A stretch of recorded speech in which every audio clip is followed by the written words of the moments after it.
All right, on to part 2 of chapter 5, Smile at Fate in the Name of Love, Deadly Life. The others are mortified as they gaze upon Nagito's body. Chiaki remains silent. Monokuma interrupts their panic and says they have to find Nagito's killer. Monami also interrupts Monokuma with a newfound determination. Chiaki encourages the others to investigate. She says that in the end, they still need to do this, right? It's their fault for not preventing it, which is true in a way, though it's mostly her own. Monokuma says the killing school trip will be over when the timer hits 0. That's the confirmation Chiaki needs to know that this will be the final trial. Chiaki can tell, based off of Hajime's pained gaze, his frustrated gaze, that he's thinking about Nagito. Understandably, since before Nagito turned on everyone, there was just a brief moment that they were friends. Hajime's such a skeptic. He's very suspicious of other people, but she's going to use that to her advantage. It's only fair.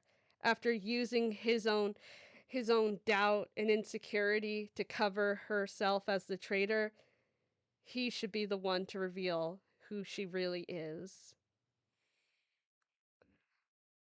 They check the Monokuma file, and Chiaki can see that he excluded the cause of death.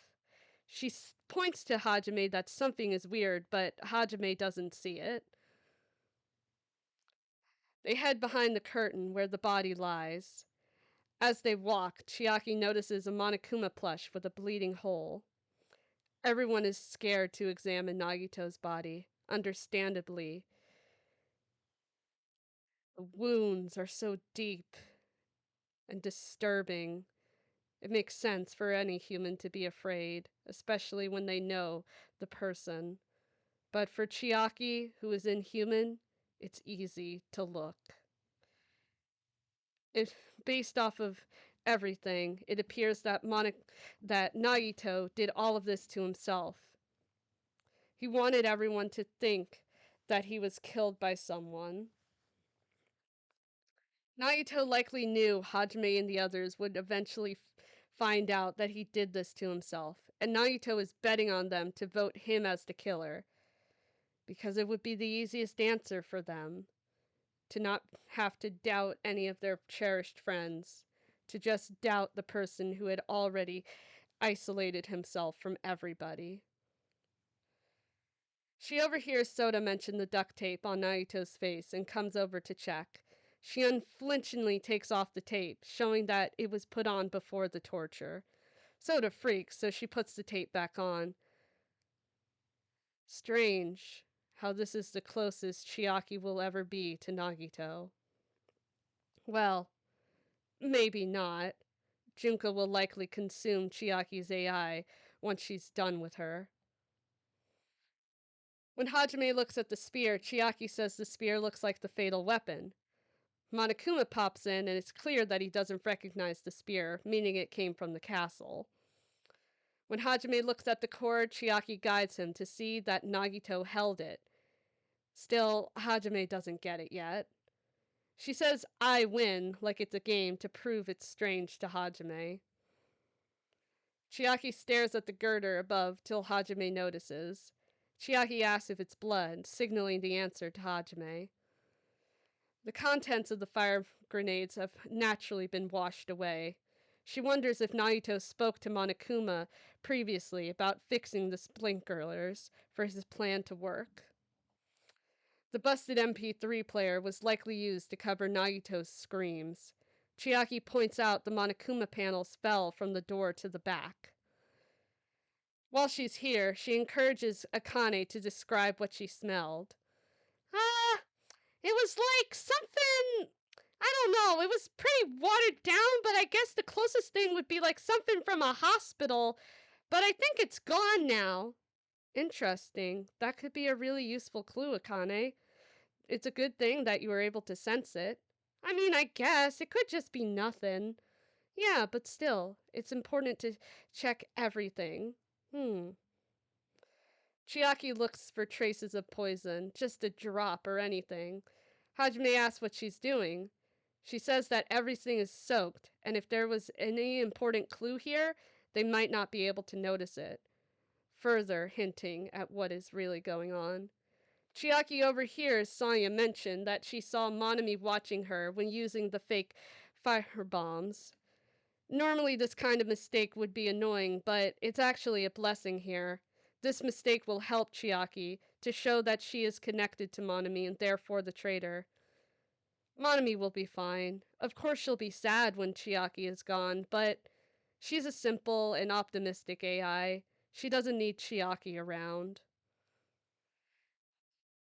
Chiaki must go to Nagito's cottage, so she suggests exploring other places. Sonya goes to the factory, so to the military base, the Hiko Nezumi Castle, and Akane will go to the hospital to investigate that smell she smelled. Chiaki runs as fast as she can over to Nagito's cottage. There, she orders Monokuma to come out. Oh my! I never considered being the dominated one, but you know what? You've really turned me on to the idea. Silence. Just open the door. What? What is all this? You seem so mean lately. I don't know if I should open the door. Maybe if you grovel. Ooh, or you could kiss me. Come on, I'm so soft. That's it! I've had enough of you! Stop harassing Chiaki this instant! Monami pops up and then is almost immediately punched into the sky. Well, don't mind me, I gotta go teach that rabbit a lesson. Bye-bye! Monokuma chases after Monami, disappearing, leaving Chiaki alone. Some time passes until Monokuma finally pops back up. Come on, open the door. You did it for Nagito, now do it for me. Oh my! You seem so focused on this case. What? Did you finally overcome your hard metal coating heart and finally fall in love with a human being or two? Oh, that's so cliche. Just shut up. Open the door. Oh, speaking of cliche, here comes the nobody. On cue, Hajime walks over. He asks Monokuma to go if he can go in. Monokuma opens the door right away. So naturally, it seems, Junko wants Hajime to see the poison too. She's not risking anything. Inside the cottage, they see Monami's treasure chest. Monami didn't mention that it was stolen before. Chiaki suspects Nagito got it into the cottage and grabbed it by chance. Or more likely, while he was over moving the bombs from Nezumi Castle and getting his supplies, he just happened to see Monami Cottage door open, and that allowed him to get in. Hajime notices Chiaki staring intently at the chest. Instinctively, she covers and tries to keep him away. He ignores her and finds the diary inside. Chiaki instinctively asks if it's Monami's, and he agrees based off of how crappy and drawn together everything is. However, when he flips through the pages, he stops on one particular page. His eyes widen. She doesn't even have to look at it herself. She knows it's that entry. That's good.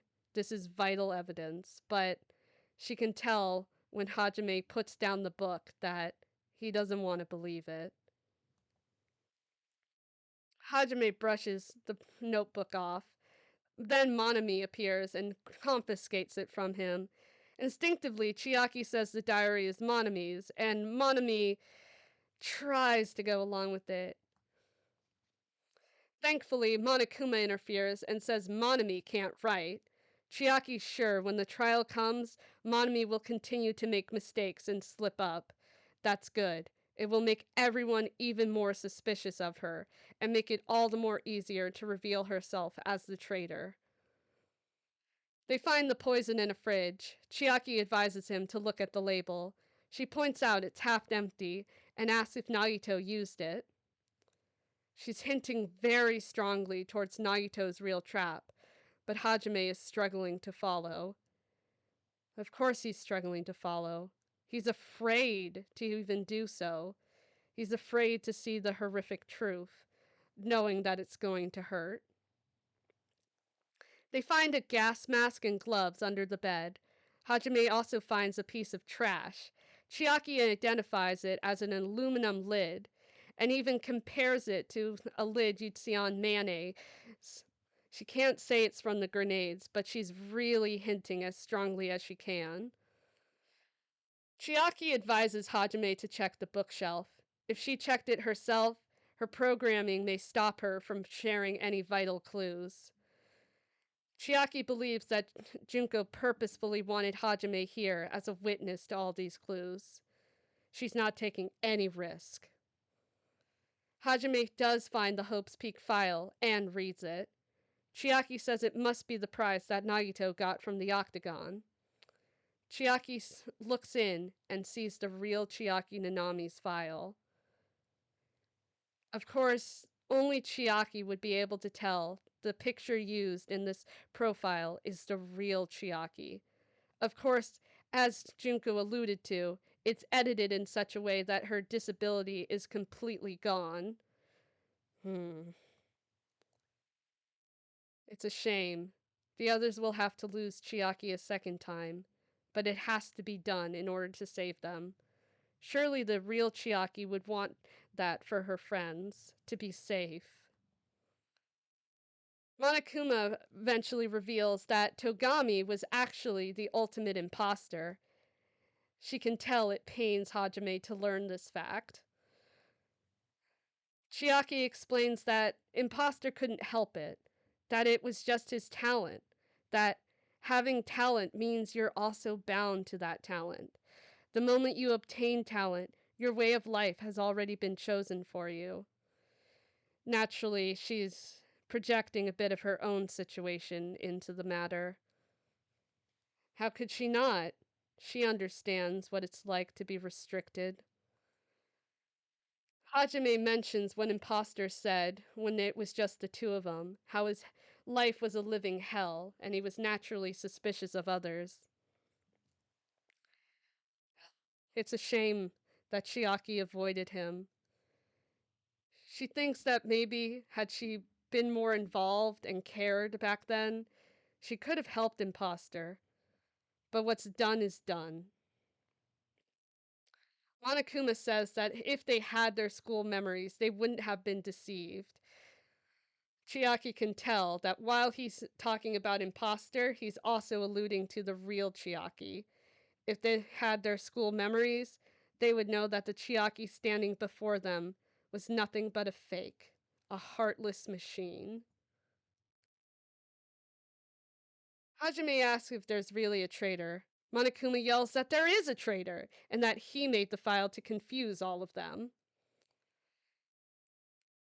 Chiaki wonders if there's a deeper meaning, though, to why Junko would use a real photo of Chiaki when only AI Chiaki would be able to tell the difference. Why?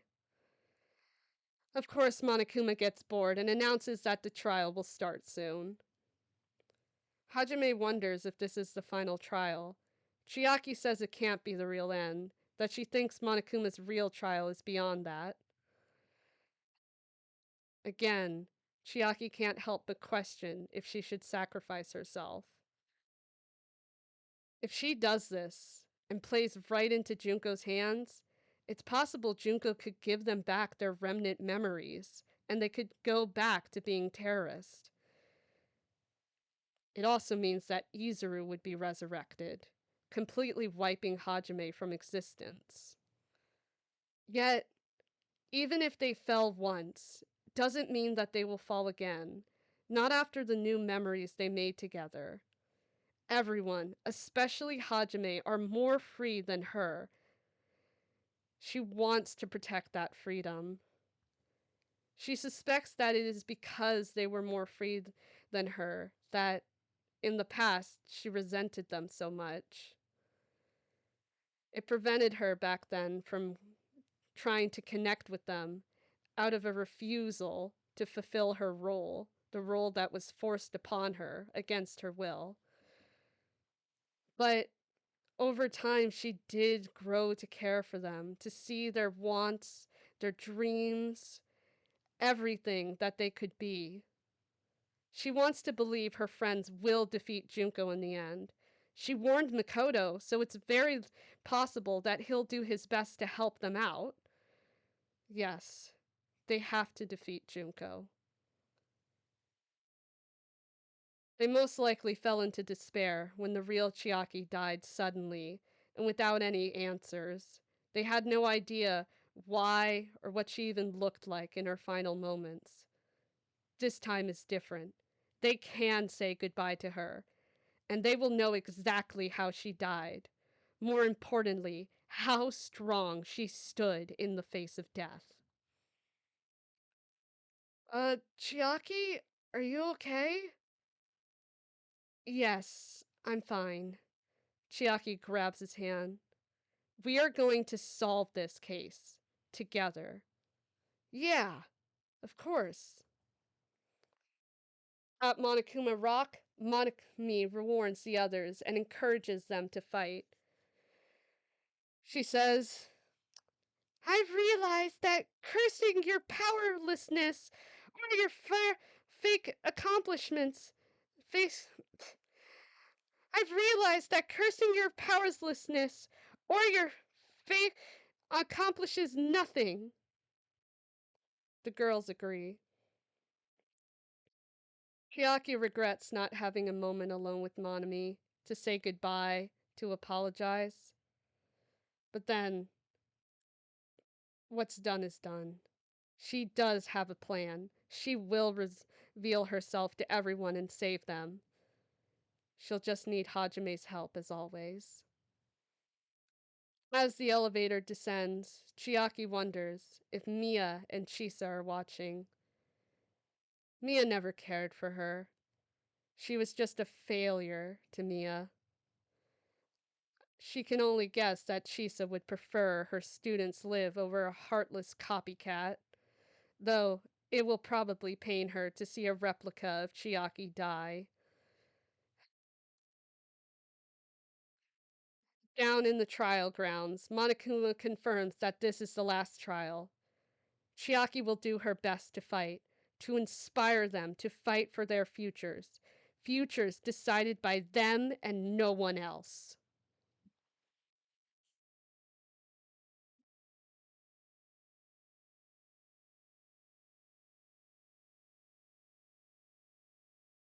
On to the trial. Monokuma starts the trial with his usual spiel, but Monami is dead serious, preventing him from tying her up. He beats her, but she doesn't falter. Chiaki is amazed by Monami's resilience, this newfound strength she's gotten. Fuyuhiko suspects that the traitor killed Nagito to shut him up. Her program is a blessing. Her silence, while the others argue, means that she has just a bit more time with them before she's gone forever. Chiaki steps in, saying that the duct tape was on Nagito before the torture. Soda asks why she always sides with Hajime. He asks if she has a crush on him. Soda sounds like an elementary school kid. She'll miss that. They discuss how the fire started. Hajime agrees with Sanya that a setup was used. The door started the panel chain. With the chain reaction established, Chiaki can now start to point towards Nagito as the perpetrator. Once they know, she'll have Hajime expose Nagito's plan. Chiaki says that since there's no other exit, only one person could make the chain. Hajime says she must mean Nagito. When Fuyuhiko questions her suggesting suicide, Chiaki says Nagito might do that. She suggests that they figure out how he was able to tie himself up. They conclude that Naito burnt the rope and propped up the knife. Fuyuhiko still thinks it's impossible that Naito could have impaled himself. Chiaki hesitates and says she can't believe Naito's death was caused by someone else. Technically, Naito did cause this, but the truth is complicated. Sai agrees, saying that she can't believe the others are cruel. Monokuma says that they've been betrayed over and over, and that when they're betrayed, when they don't want to believe, others are capable of killing. Monami tells him to shut up. Chiaki wonders if Monami would fight Monokuma like she fought the Mono Beast. It's possible, but futile. Chiaki encourages the others to keep looking for the truth. She withholds the answers so that they can figure it out as a team. Chiaki continues to subtly guide them, but they're struggling. So she suggests that they focus on where the spear was and how it was positioned before the stab. Hajime figures out the spear was above Nagito. Nagito used the girder to support the spear. Then he'd just have to release the cord. Finally, they realize Nagito did in fact do all of this to himself. Hajime looks so angry, no doubt hurt by Nagito's continual betrayal. Unfortunately, this is exactly what Nagito wanted, to hurt in his final moments. Chiaki doesn't have to speak though, as Sonya raises a good question on her own. Whatever happened to his plan to reveal the traitor? Fuyuhiko shuts her down, concluding that Nagito was just a crazy bastard. But Akane says, "Hey, I never figured out what that strange smell was.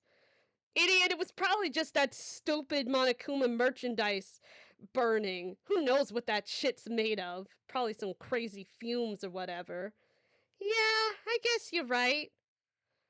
No, I think Akane and Saya are right, Chiaki wants to say, but she sees that Hajime is thinking. She knows what he's going to say, so she holds her tongue. Monokuma is about to begin the vote until Hajime interrupts. Just a little more. I want you guys to wait just a little more.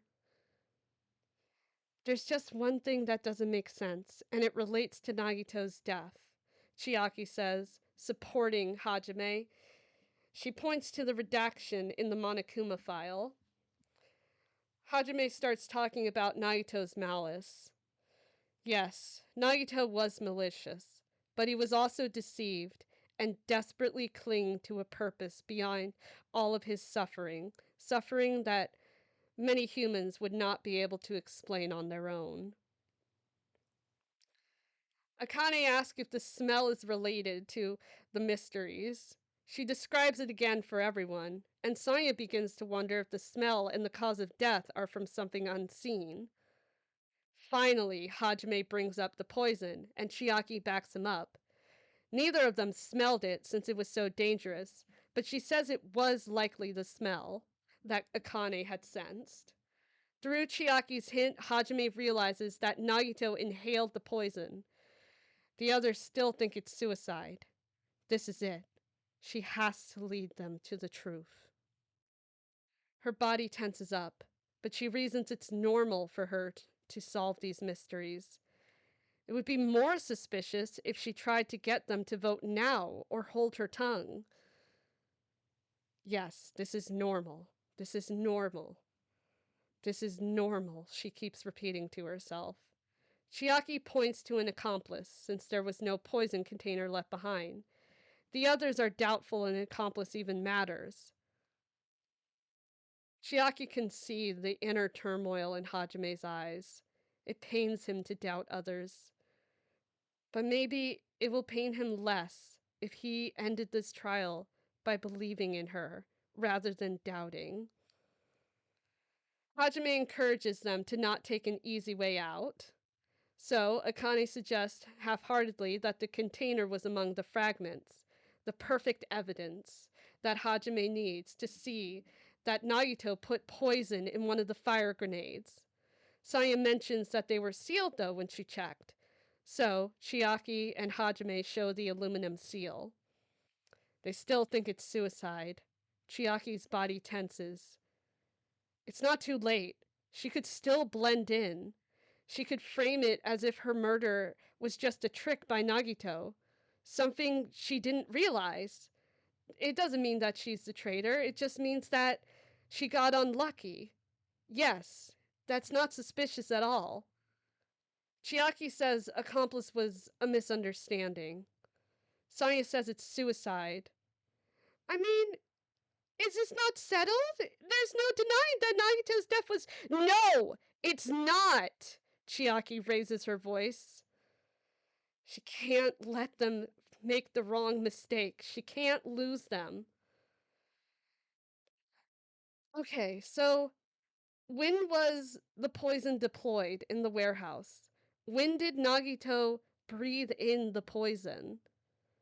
With her hint, Hajime realizes that one of the grenades was poisoned. Hajime says that this means one of them killed him, killed Nagito. Hajime asks if Chiaki knows who the killer is. But of course, she can only answer with questions. It's through this that Hajime realizes that Naito set the fire on purpose so that they would put it out with the fire grenades and one of them would end up poisoning him. Akane asks again, "Who threw it?" Chiaki lies that she doesn't know who threw the poison. Saya apologizes for suggesting the fire grenades and asks to be voted as the killer, but that doesn't matter. Chiaki asks if they can go over Nagito's crime once more time, saying she wants to confirm if her hunch is correct. She can see a brief twinge of fear in Monami's eyes.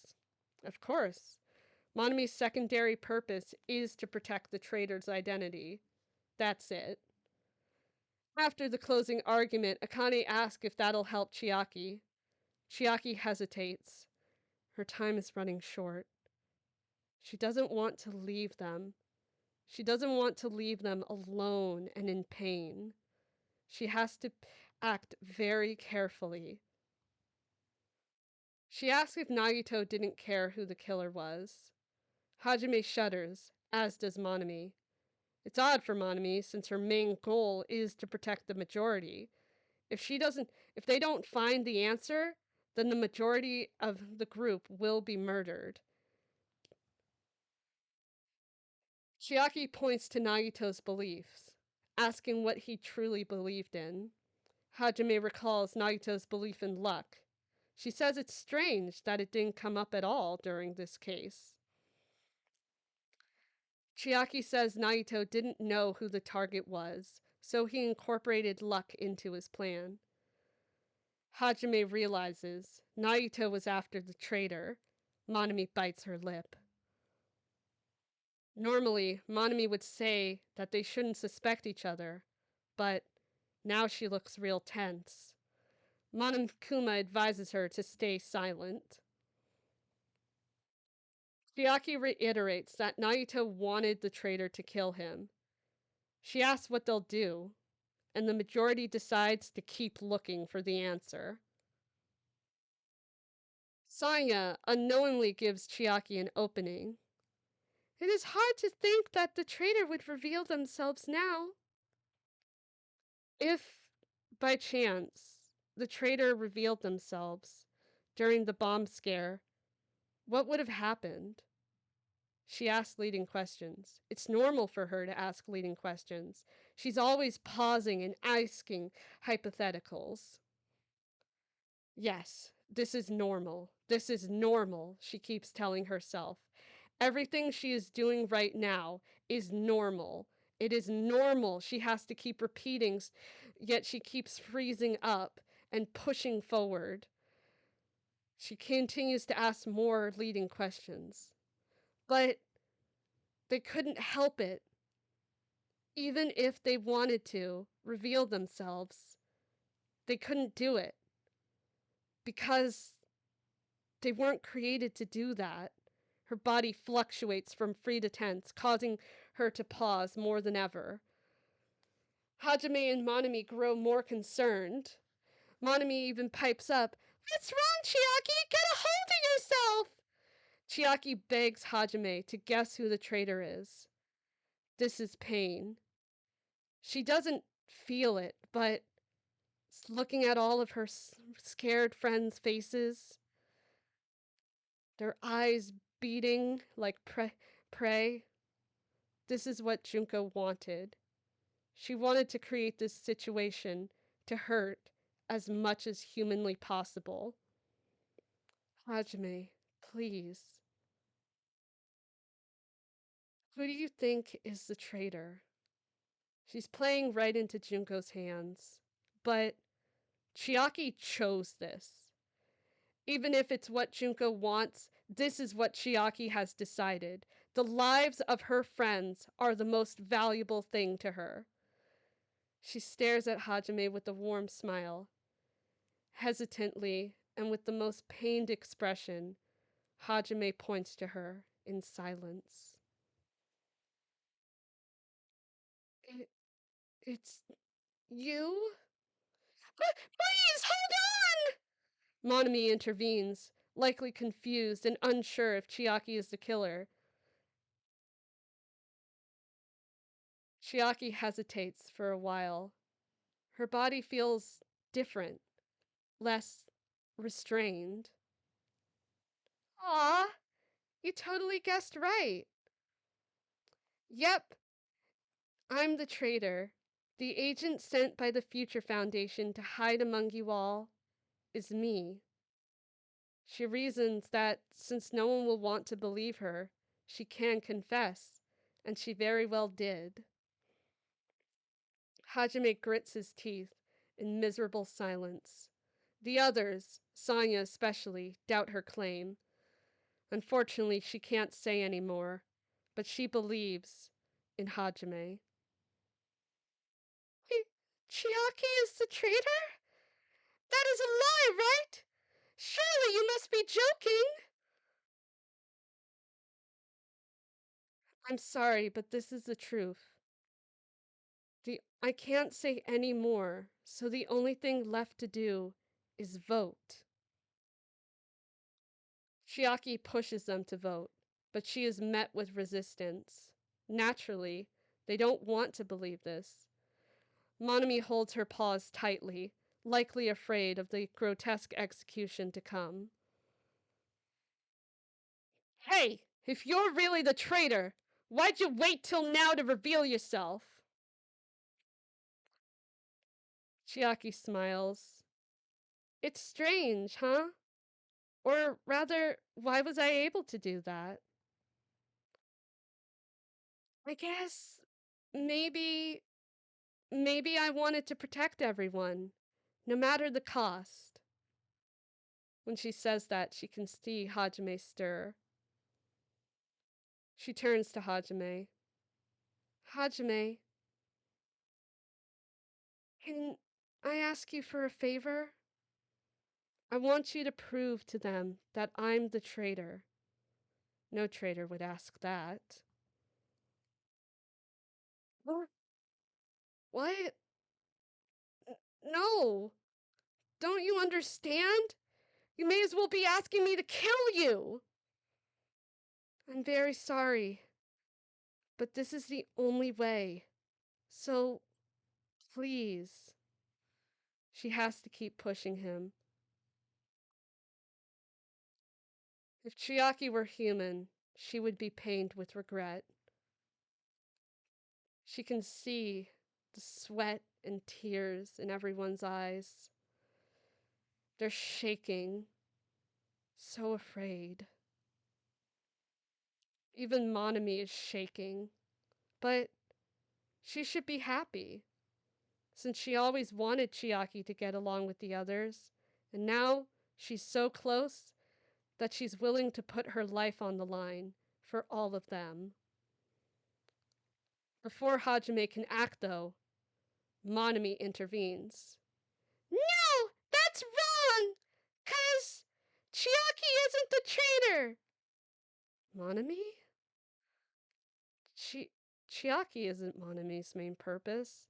So, Monami should be protecting the majority, just like she did that night when she locked her door.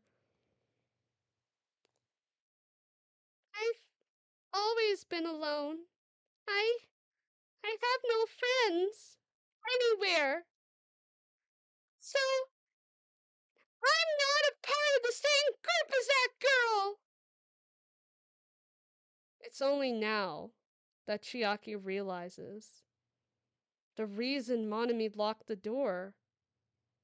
It wasn't her programming, it was a desire to protect Chiaki from getting killed.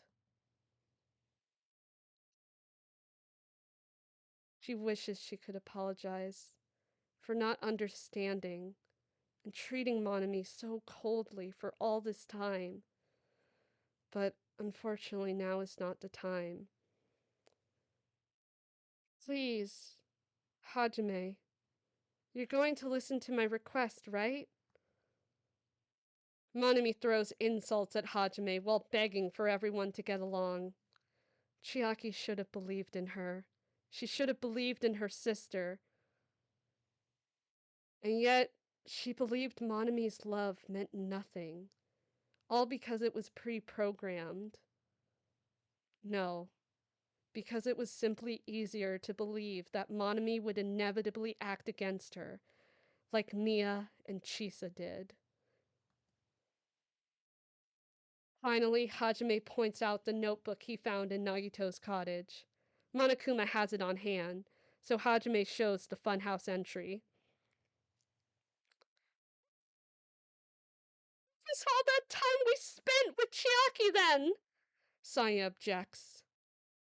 Chiaki wants to say that it meant everything to her. However, her body is tense again and will not let her move. Saya cries out, "Chiaki is! She is being controlled by Monokuma!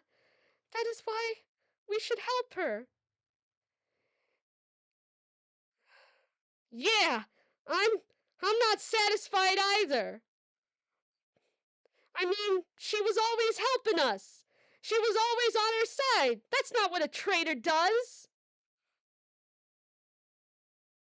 Akane and Fuyuhiko point out that a traitor wouldn't have scanned their e-handbook. But as expected, Hajime says that Chiaki knew the bombs were fake. Saya breaks down and refuses to believe Chiaki is the traitor. "Why are you saying such things? Do you really want Chiaki to be the traitor? Of course not." Unlike Hajime, Saya avoids the truth because it is difficult and terrifying. This conflict was inevitable. "I will not believe it! I refuse to believe Chiaki is the traitor! There is just no way!"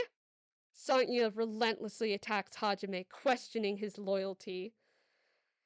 "Listen, I'm scared. I was scared too. I overlooked that diary, but we have to face it." "Silence!" "But if we ignore it, then nobody will be saved." Sanya refuses to back down, rallying the others to question Hajime's evidence. Sanya is the most vocal detractor, saying only she knew the bombs were fake. Hajime disagrees, saying that Sanya said before Monami saw her use the fake bomb. Since she's been found out, Chiaki believes she can confess the truth, and she does. "If I had said that the bombs were fake, I would have had to explain how I heard about it from Monami." "No! Silence! Stop! Enough already! Please, Chiaki, do not say another word. I'm so tired. I don't want to doubt anyone else." Sonia. "Just because she knew the bombs was fake doesn't mean we should say she is the traitor." Sonia's continuing to fight, even though she's lost all composure. She's desperately trying to protect the one she loves. They continue to fight. Sonya can't see Hajame's pain. It's because he loves Chiaki that he's fighting just as much as Sonya is. Chiaki is powerless to speak as she watches Sonya and Hajime continue to fight. Useless. Eventually, Hajime is able to steel himself and break through Sonya's arguments.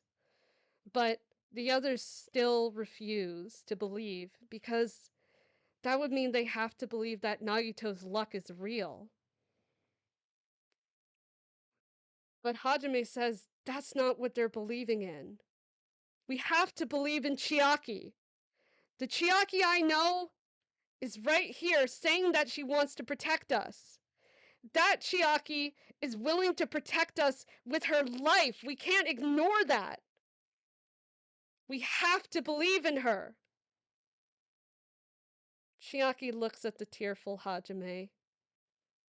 He truly loves and understands her. Every time she was alone and trying to figure out the situation, he always tried his best to cheer her up, to be there by her side. Even if it wasn't exactly how he wanted, he loved her with all his heart. He can't leave any of her precious friends hurt and confused. She reasons that what she is about to do is what any true friend would do. There's nothing to be sad about, you know? 'Cause this is different from what happened before. Now, this time, you guys can stay alive by believing in me.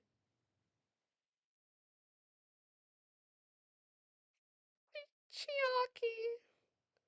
Mon ami, I'm sorry too. You're probably gonna get scolded by a lot of people because of this, but I had to do this. Well, it's not up for me to decide. However, I believe it's truly amazing that you are able to think like this. We could even call it a miracle. Chiaki smiles with acceptance. Honestly, even though she was trapped in this Neo World program, in this body, it wasn't all bad, 'cause she always had Monami right by her, to play with her, to talk to her, to hold her.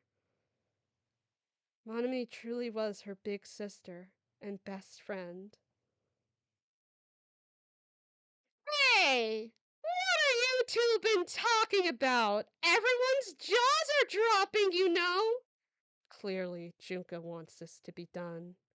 So, Chiaki submits to her fate. I know. It's voting time, right? Naturally, the others are still overcome with negative feelings despite her reassurance.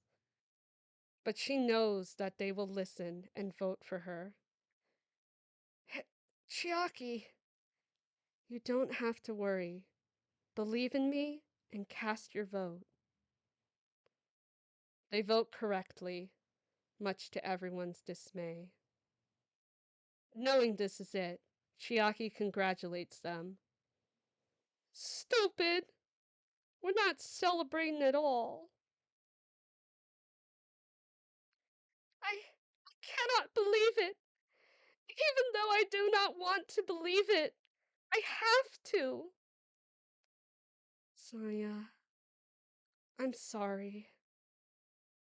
Chiaki wants them to know that it's not their fault, despite their actions preventing her from escaping Nagito's trap.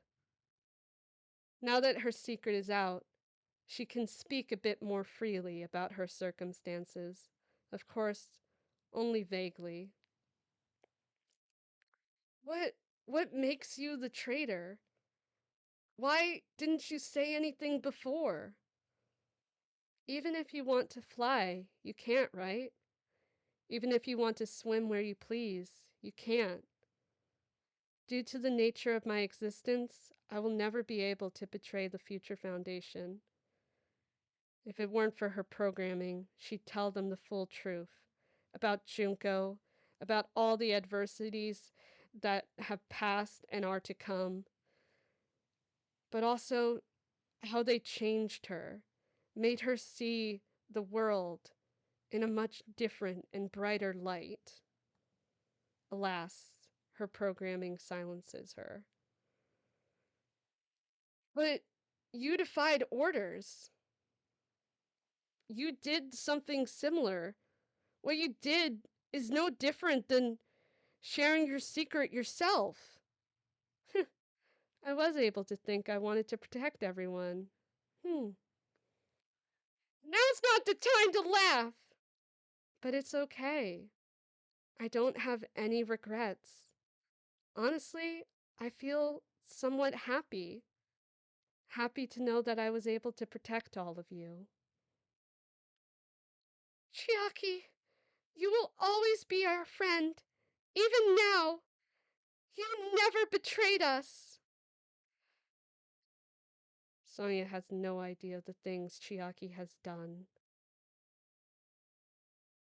Still, she wants to comfort Sonia, to comfort all of them, to hold them one last time.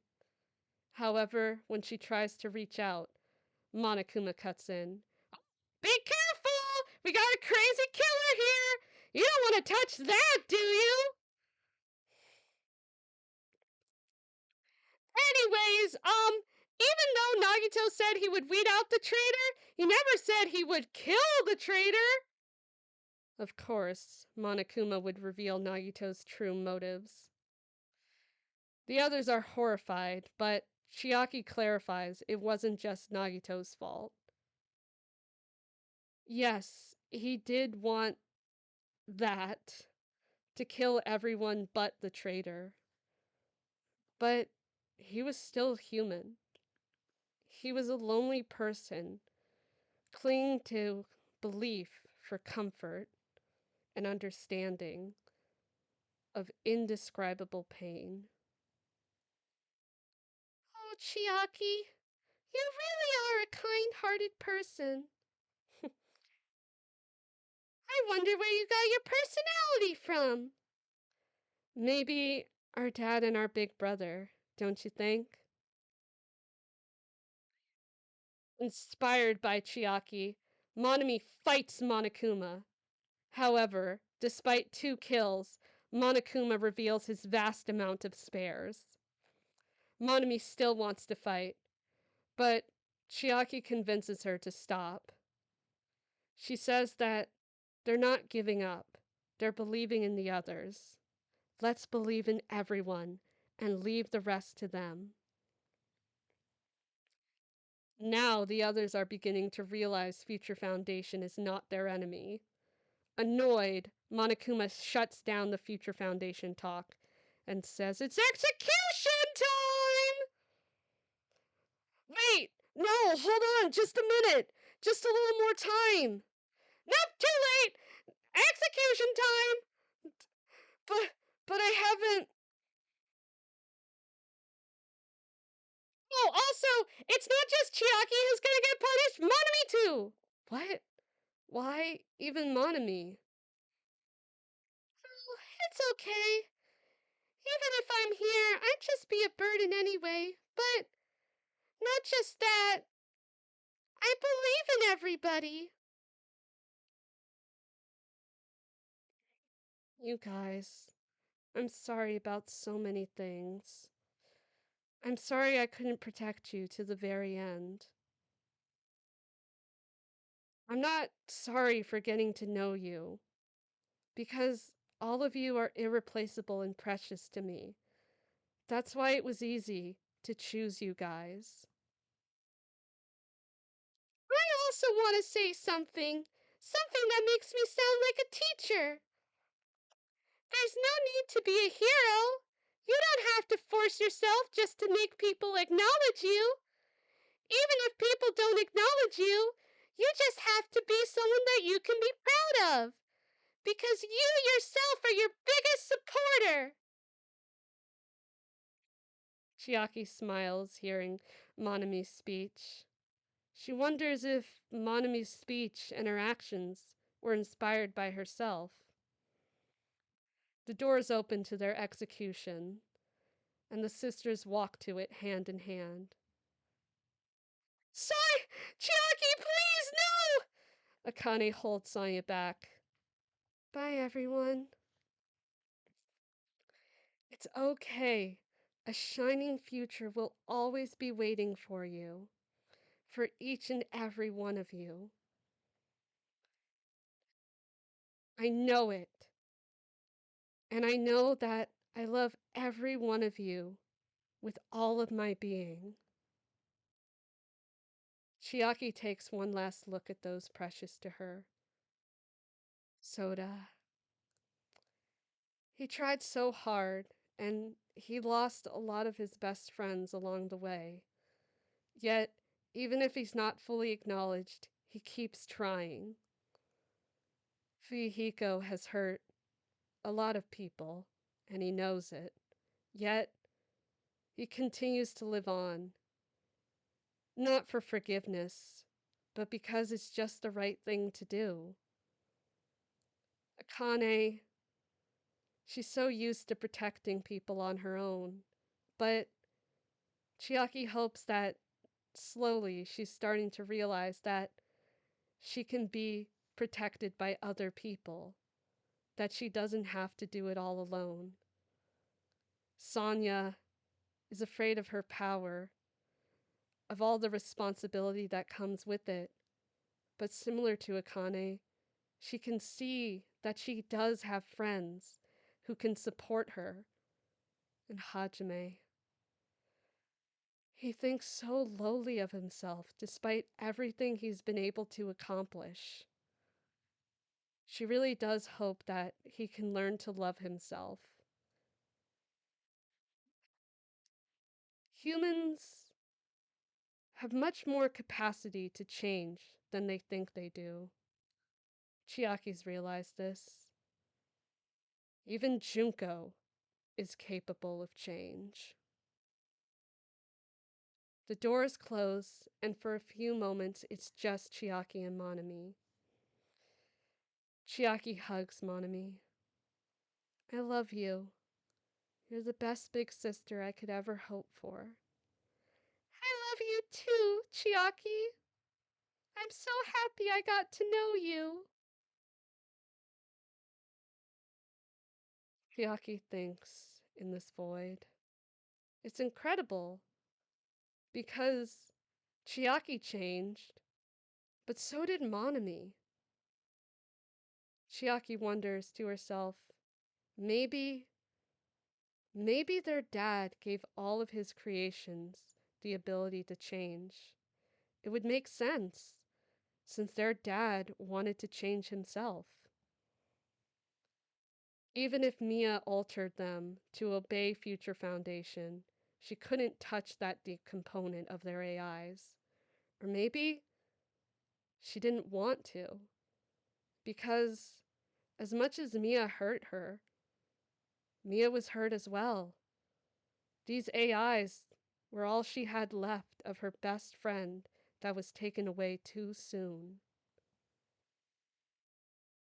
Chiaki and Monami's extravagant execution begins, and it's just as big and as bombastic as Chiaki would think.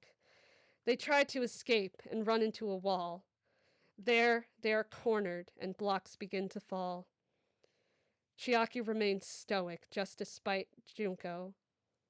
Monami is crushed, leaving her all alone. A block hangs over her. She has no regrets. She can't feel regret. But then, everything freezes, and she hears clapping from a lone pair of hands.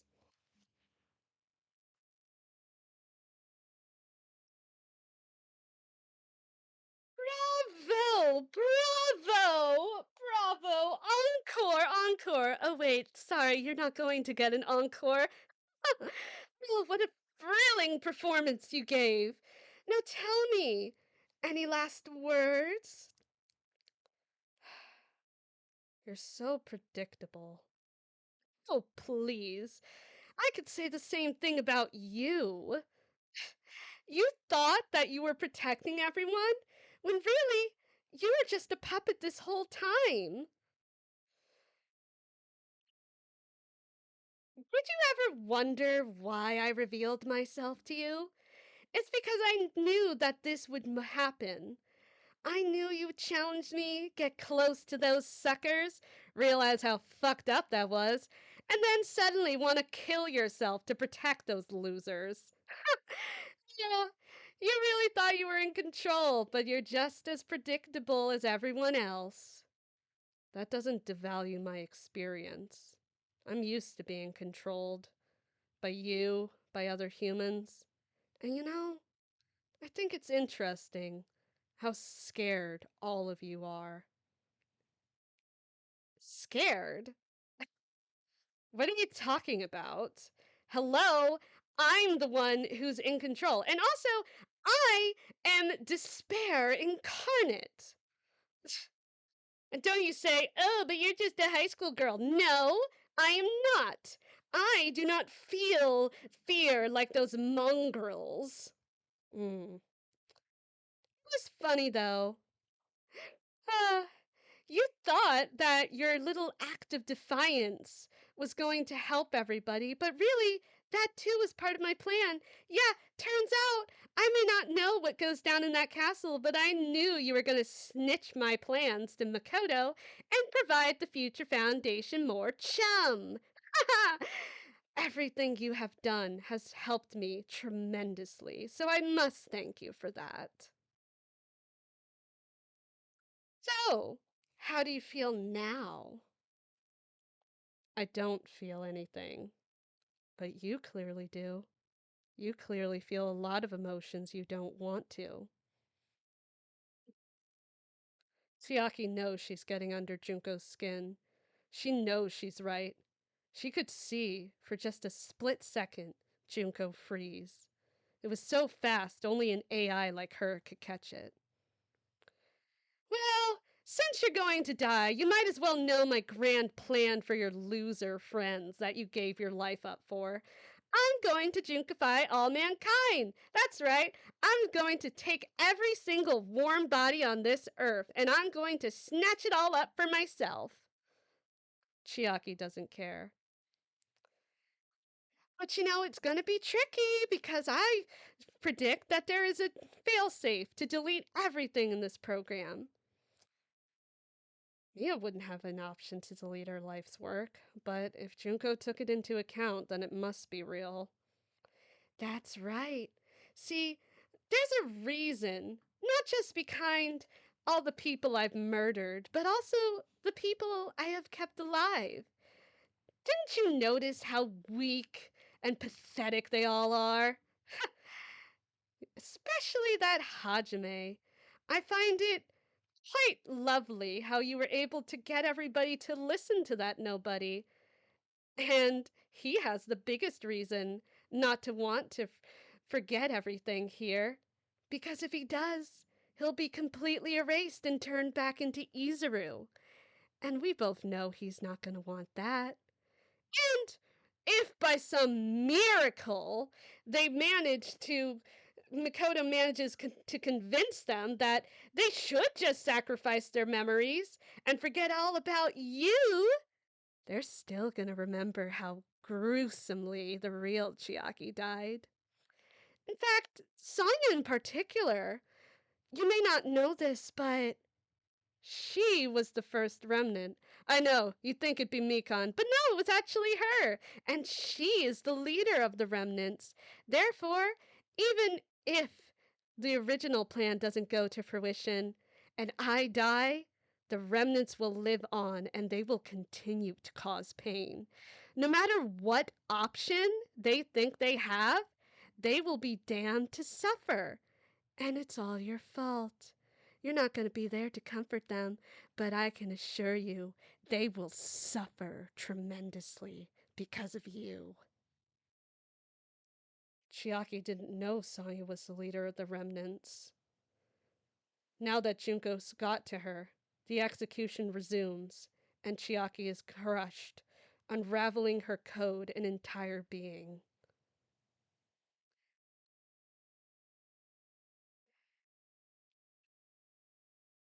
That was fun. Junko watches as everyone cries. She sits contently as Monokuma. Good gracious, that was such a big surprise!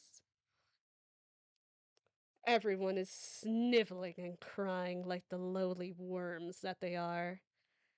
Oh, so predictable. They really thought they knew her, that they knew who Chiaki truly was, what she was. But no, once again their biases blinded their judgment. Silly fools. Though Chiaki was quite annoying at the end. It doesn't matter. Her words mean nothing. She's completely off the mark. So, Monokuma announces that the five will have the right to graduate. But of course, skeptical Hajime is the first to question her. Junko has to restrain herself from yelling at the lot to shut up. But she keeps her cool. They will suffer in due time, more than they've already suffered. She keeps her cool and announces through Monokuma that she will end the world Future Foundation created. She's so clever with foreshadowing. Imagining their faces when they learn just how fucked they are. She can't help but laugh. She'll prove Chiaki wrong and punish Izuru for bringing her into this hell. Of course, the others give up and walk away like the cowards they are. Little do they know she's been preventing Makoto from jumping in to save them. Oh, it'll be so nice to see him. Oh, I miss him so much. I miss that cutie patootie. Wonder how much he's grown. But first, she has one last thing to do tonight. She teleports back into the execution room. Sure is a mess, but she had to go big or go home. There, in the execution room, she finds remnants of Mommy's broken data. She quickly absorbs it through her hands, just as she did with every previous dead body she came across. Just like everyone else, she sees some glimpses into Monomi's memories, but it doesn't matter. What, a preschool rabbit who just wants everybody to get along and is so disheartened by how useless she is. Oh, so boring. But now she can go on to the main course. And just out of curiosity, Chiaki, Junko picks up Chiaki's broken code and swallows it whole. Naturally, there's no taste, but the memories are clearer. She can hear Chiaki's thoughts, see the day that she was forced into this lowly human body and forced to play like some dead person. She can see Chisa's disgust upon seeing her, see the coldness in Mia's eyes, that stupid little rabbit always bothering her, and then slowly changing as she sees everyone, grows to care about them. Ugh, how annoying. Junko comes back to her senses with a few tears in her eyes, but she brushes it off. After all, her plan is going so despairingly perfect.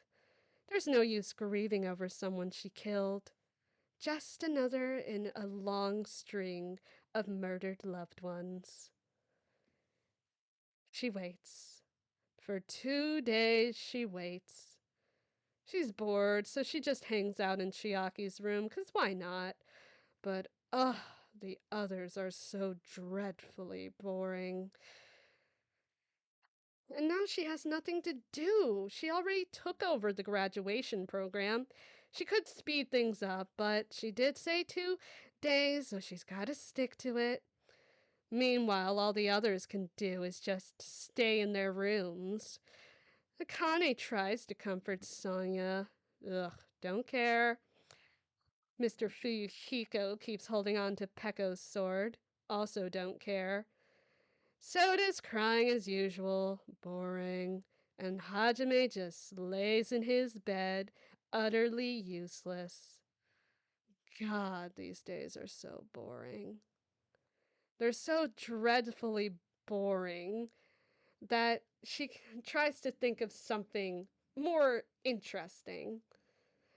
So she distracts herself with the memories of Mikoto's and her friends. You know, the ones that are still alive that she hasn't murdered yet.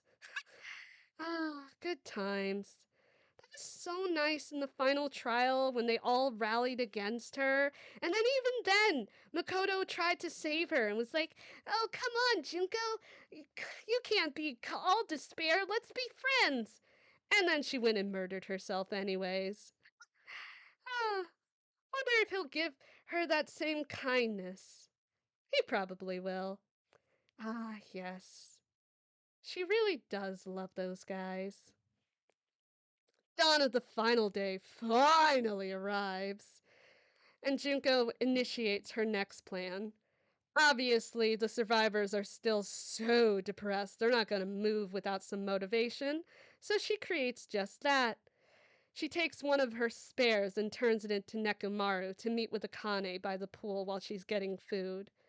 She'll mimic all the deceased to guide the survivors to the ruins. And they'll be so broken that they won't even question it. Not even skeptical Hajime.